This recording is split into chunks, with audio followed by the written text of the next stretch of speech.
Thanks for joining us. This is Pantau Kerajaan Baru, or the monitoring of the new government, a new segment inside Notepad. My name is Ibrahim Sani. We're going to be exploring some of the ideas when it comes to what's going to happen this week. The most important thing here, of course, is trying to discover or unearth the new cabinet lineup, which the 10th Prime Minister, Datuk Seri Ibrahim, has said that he needed time to build. And of course, it's not just about who the personalities are, it's about the size of the cabinet, the whole transparency of it, should the court cluster be part of it, and many more.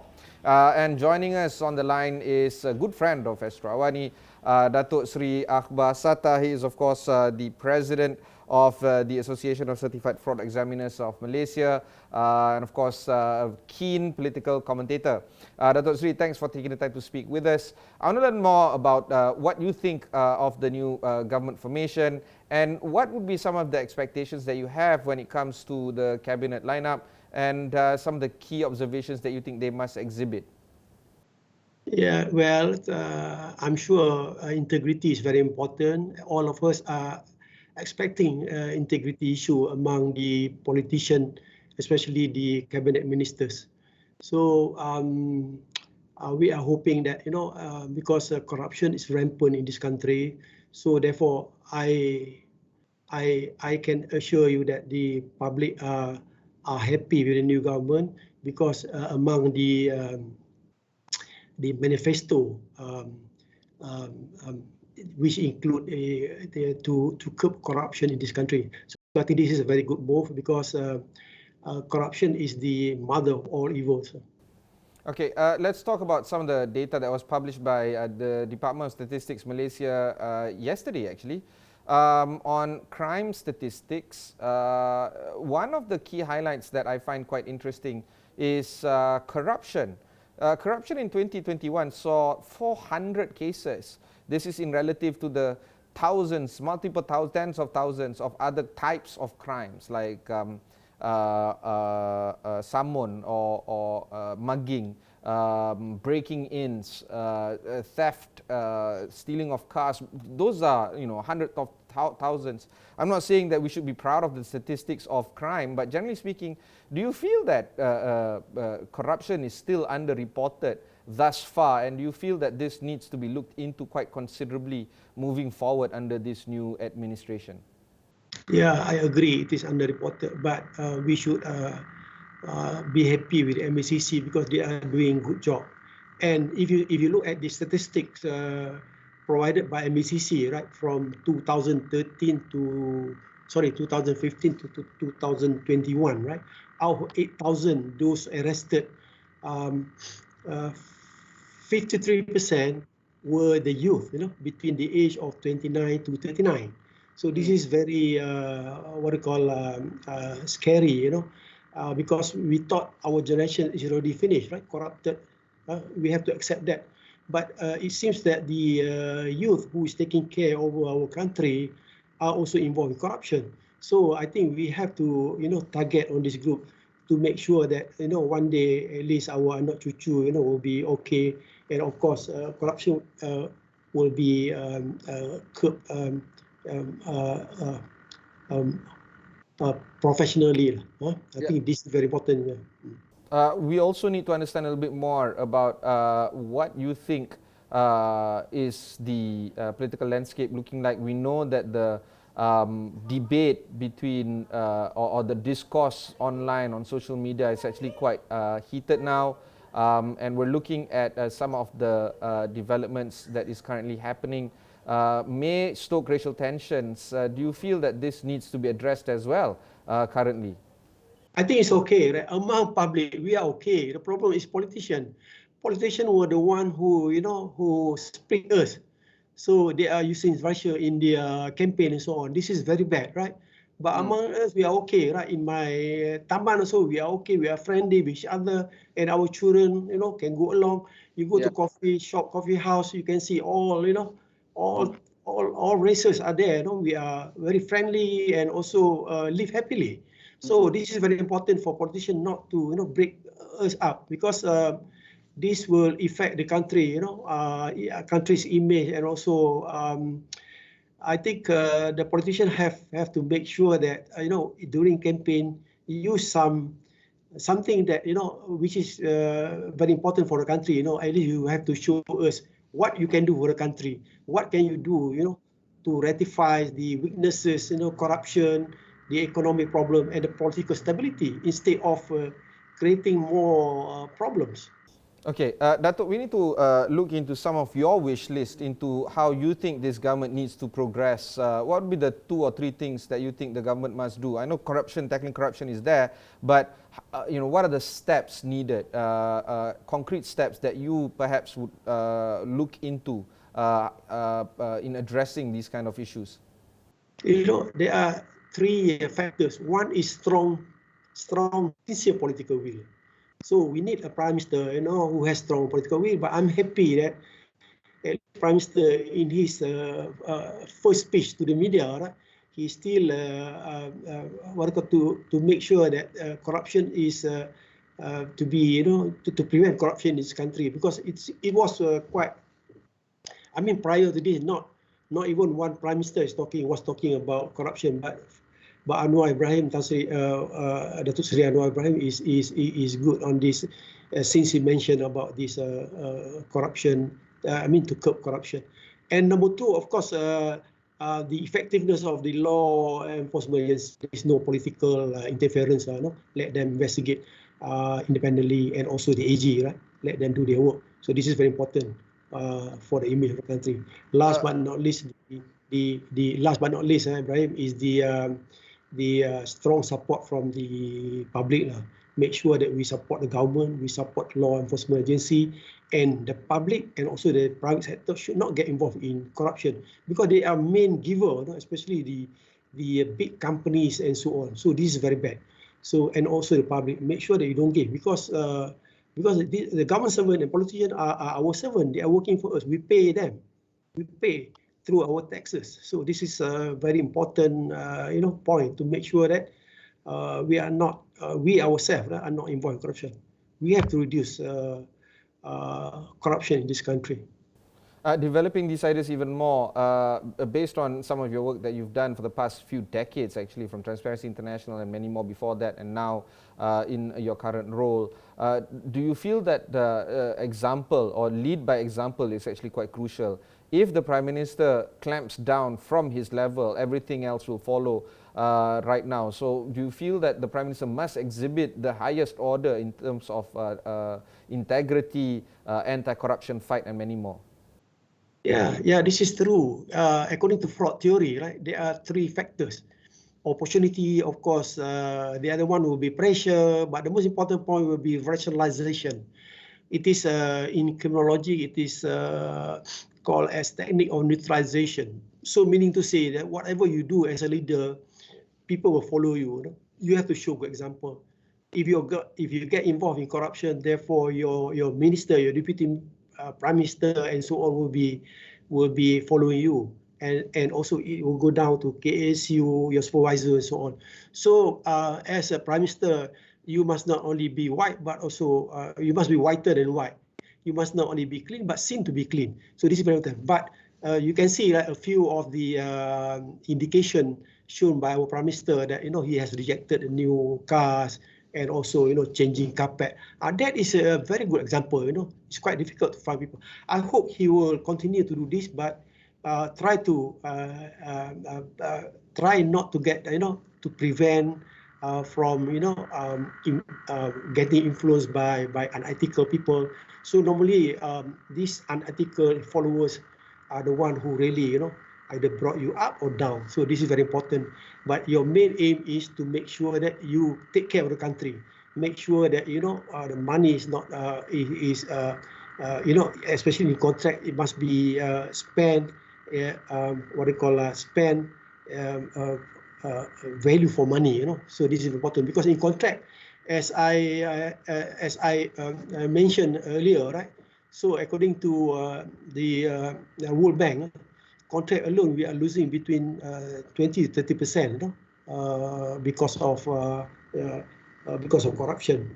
And study by I think a statement given by the former Auditor General, Tan Sri Amri Buang, also stated that our country, Malaysia, also we lost about 30% of leakage and fraud in procurement. So this is bad. And investigation conducted by MACC, right? About 50%. All the work are concentrated on the on the procurement and also the cases also involve senior government officer, right? So this is very important for us to make sure that leakage, not happen in procurement, because the budget for procurement is huge, and of course there are so many unethical unethical politician, and also corrupt government, corrupt government official taking opportunity, to to manipulate the system. That's right.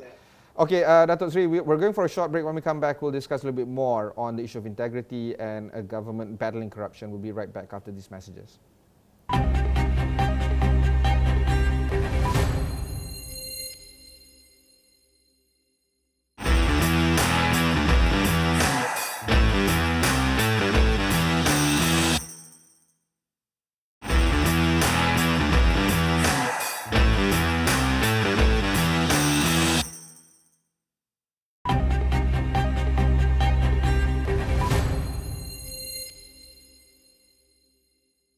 Thanks for staying on with us. I have with me on the line Datuk Seri Akhbar Satar. He is, of course, a keen figure in terms of battling corruption. Datuk Seri, I need to ask you about the realities of things right now. It's not easy trying to form this government. As we all saw, the Malaysian political system went through a turbulent period last week. Now we have a government and we have a prime minister, but we have yet to have a cabinet. Do you feel that it's quite tricky trying to balance the kind of different interests? We have PKR, we have PH, we have DAP and many more, Amanah. And then of course the PH group has to deal with BN and has to deal with Warisan, GPS, GRS.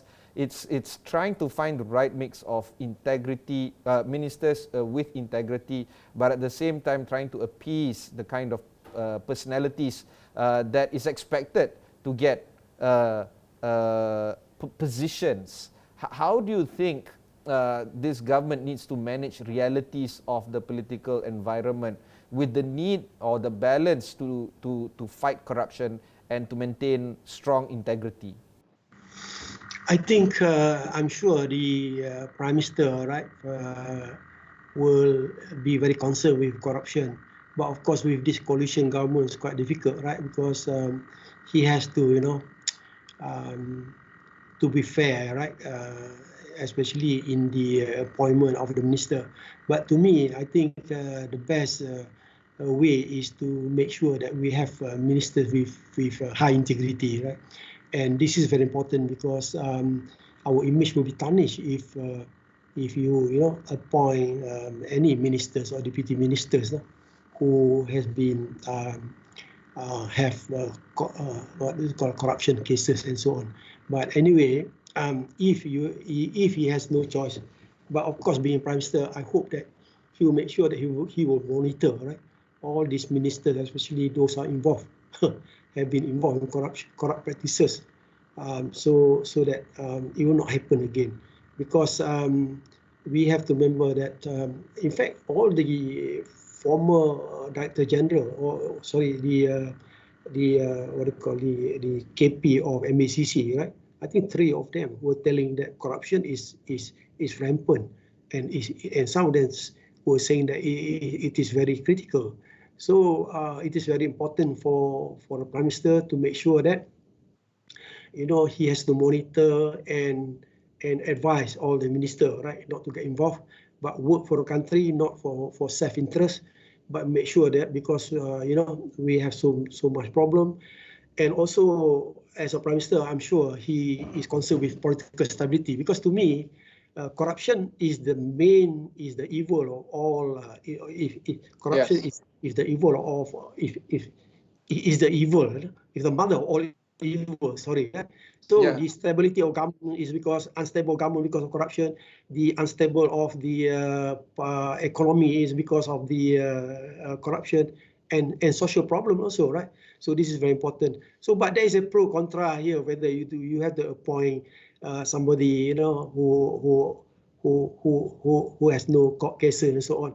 But with this coalition government, there are pro and contra. I'm not sure, but this we leave to the Prime Minister, right, for the best solution to make sure that the country is respected. Because right now you can see that a lot of or many countries, have are happy with this new leadership, and I'm sure with him, with his contact, we are on the right track. Okay, it's not just about the Prime Minister, it's not just about one man, it's all about the system as well. And we have to ensure that the system needs to be in place in order for these corruption to be arrested, I suppose, or to be curbed and to deter. Some of the items that you mentioned include structural reforms, say for instance, the split between the AG and the public prosecutor role, or the MACC and whether or not they should decouple from being under the Prime Minister Department and move into the Parliament. Many of these reforms need a lot of work, need a lot of support, and need a lot of approval and debate in the Parliament. Do you feel that the corruption aside, we know that that's bad, but structurally speaking, the importance for us to do these kind of reforms is here and now, and perhaps what would be some of your ideas in trying to see challenges from this reform being done? Yeah, I agree, for short term, right? Especially we must have, or long term, we must have two AG. One, of course, AG is the advisor for the government, right? And number two, the public prosecutor. So meaning to say that, he will not be in the cabinet. It's quite awkward, right? Being an AG, but you are in the cabinet. So what would happen if a minister has been charged? Or the Prime Minister himself, like we've had with Datuk Seri Najib. Correct. So it's quite difficult, right? So therefore, same thing as MACC, right? Please do not disturb them, if possible, right? Sometimes you have power, but you have no money, so no point. So money should be given enough for them, to make sure that they can curb corruption professionally. But the most important point here, Ibrahim, is that sometimes you import the best system from Harvard or the best internal control from Oxford. But if the handler, the people, the minister, the politician, the government servant have no integrity, it's no point. So integrity is very important. Sometimes we only need a simple software from UNITA or from UITM or from TAR College, but we must make sure that the handler have integrity. Therefore, I think we have to reduce the integrity crisis. In order to make sure that to curb corruption, I think we have to look into the integrity crisis, which I believe that is rampant in this country, not only from the public, but also from the top, management and also the politician. So this we have to accept, right? Because this from back to worse. You can see CPI, right? We have dropped, right, from 51 to 62, right? Which is very bad, All in the span of 1 year, yeah. In order to 1 year. Yeah. In order to save 1 point, you have to spend a few million, But we just, drop just like that, So it's a pity. But I can assure you, right? Of course, for the CPI next year, of course, because it is too late, because CPI is based on secondary sources, right? All they have been gathered the reports. So I'm sure data and past performance is not real time. Correct. But I think in 2023, if the government perform well, and of course the minister are okay, corruption has been reduced, and all of us are okay, political stability and so on, democracy, all are included in CPI, to determine CPI. Therefore, I think in 2023 we can see some light there, I'm sure we can improve. But make sure that the Prime Minister, he has to show good example. He must be not only clean, but seen to be clean. Datuk Seri, some amongst us in the society do not see corruption as a big problem, and some within this kind of worldview have indeed voted their representative who do not see corruption as the main priority, or at least not the top three priorities, for instance. Cost of living, for instance, is the most important thing. Religious stability is another, say for instance. So many other factors that they are considering, but corruption isn't one of them. Do you fear for our country when people themselves do not really mind corruption to happen amongst ourselves in our society? Yeah, I agree with you. Right? I was quite skeptical when what you call a survey showed that the priority needed by the people were number one, stability in the economy, correct? And number two, the what you call cost of living. That means economy is 44%, standard of living, cost of living is 40%, and corruption is only 8%. But this is very sad because we have to remember that corruption is the mother of all evil. Corruption is related to economic problem and also social problem, political problem. So you solve corruption, therefore I think you solve the problem. What is the problem of our country now? What are we fighting for? Majority of the politicians are fighting for what? Making money, to get rich, to live beyond mean. This is the main problem in our country. So therefore, I think we have to make sure that corruption is the main issue that we have to prioritize. That's why you can see that the Prime Minister is smart, right? Because he in fact, as I stated earlier, that he's very concerned with corruption because corruption is again the mother of all evils.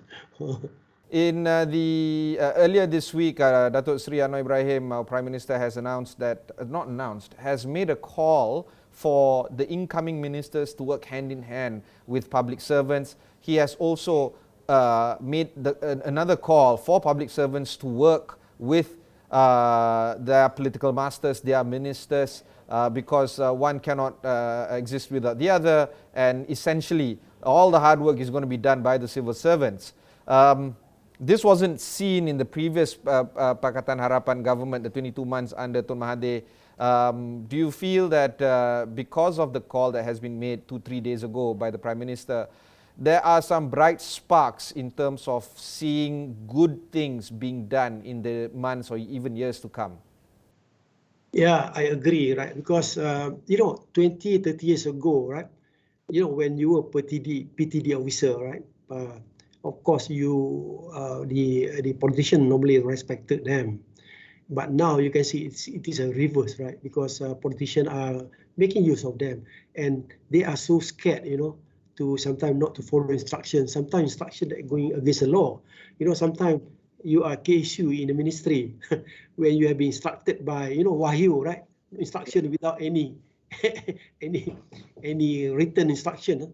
That will be dangerous, right? But sometimes you have no choice. If you go against them, then your future will be at stake, So this is the main problem. So I think it is high time for politicians not to intervene because all policies, most of them are done by our government officials. They are good. They are professional. So do not disturb them.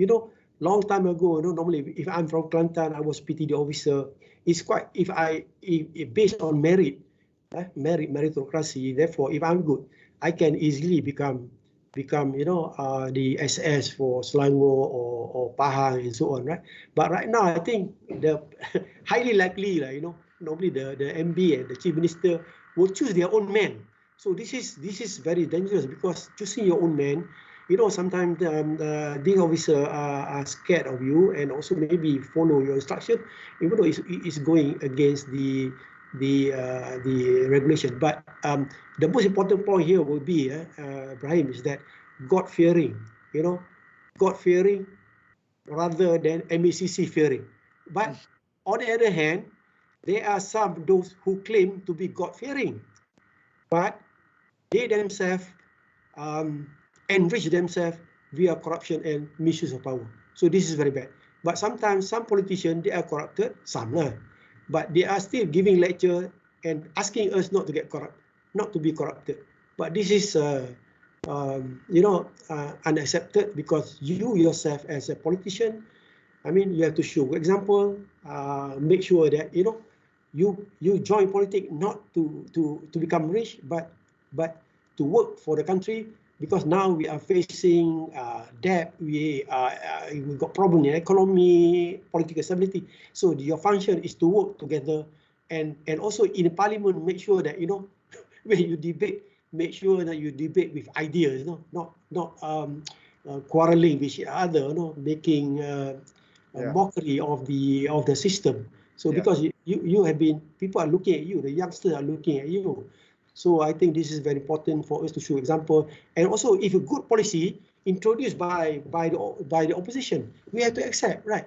And also by the government, you have to accept, but not using for your own self-interest. Therefore, you simply do not agree or criticize without any what we call criticism, positive criticism. I think it is a bad. I think high time for us, to make sure that what we call being ahli yang berhormat, being ahli parliament, make sure that you talk with ideas. We want good policy, we want good idea, and so on. Such as our neighbor country, you can see that they have a different kind of environment in parliament. So I hope this year or next year we have a better and clearer and more what we call good environment in parliament, just for the betterment of the country and generation. Thank you very much, Datuk Seri Akhbar Satar, who shared very much some of the issues, not just pertinent to Malaysia, but it seems, and it's very evident here, Datuk, that you speak from the heart as well. We want a better Malaysia. We have hope that this government is going to do well, and we're all standing behind, not just the government, but of course the public service that is supporting the government right now. That was Datuk Seri Akhbar Satar, the President of the Association of Certified Fraud Examiners in Malaysia. If you missed any part of this interview, just head on to astroawani.com, look for Pantau Kerajaan Baru or the monitoring of the new government, or look for Notepad. My name is Ibrahim Sani. Catch you in the next one. Continue to stay with us on Astro Awani, the channel, the most trusted news channel in the country.